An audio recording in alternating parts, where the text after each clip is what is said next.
চন্দ্রপুর গ্রামের ভোরবেলাটা অন্যরকম হয়ে ওঠে। সূর্য তখনও পুরো ওঠেনি। ধানের পাতায় শিশির ঝরে পড়ছে টুপটাপ করে। নদীর জল নিঃশব্দে বয়ে চলেছে, যেন সে নিজেই কোনো গল্প বলছে। এই নদীই ছিল গ্রামের প্রাণ। এই নদীর ধারে গড়ে উঠেছিল একটি ছোট ঘর, আর সেই ঘরেই জন্ম রাহুলের। ঘরটা গরিবের ছিল, কিন্তু এই ঘরে স্বপ্নের অভাব ছিল না। রাহুল তখনও ঘুমাচ্ছে, আর তার মা দিনের শুরুটা শুরু করেছেন নীরবে। খাবার ছিল কম। মা নিজের ভাগটা ছেলেকে দিয়ে দিতেন, হেসে বলতেন, তুই খেলে আমার পেট ভরে। এই হাসির ভেতরে লুকিয়েছিল অনেক না বলা কষ্ট। রাহুল ছোট থেকেই আলাদা ছিল। অন্যরা খেলত, আর সে নদীর দিকে তাকিয়ে ভাবত, নদী কোথা থেকে আসে আর এত দূরে যায় কেন। গ্রামের স্কুলটা ছিল খুবই সাধারণ, ভাঙা বেঞ্চ, টিনের চাল। তবুও এই স্কুলই ছিল রাহুলের স্বপ্ন দেখার জায়গা। রাতে কুপিবাতির আলোয় রাহুল পড়তে বসত।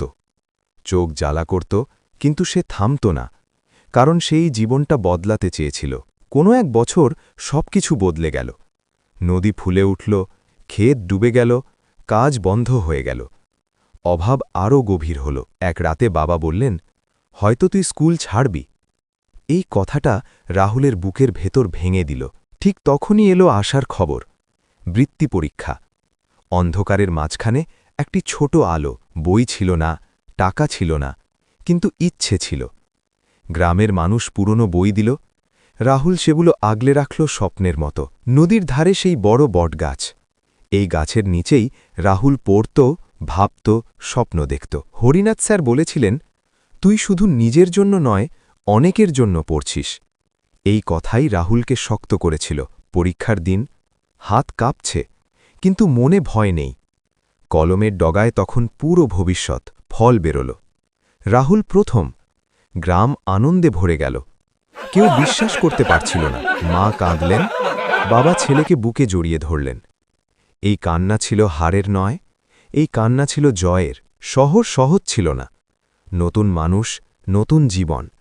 অনেক রাতে রাহুল একা কেঁদেছে, কিন্তু হার মানেনি।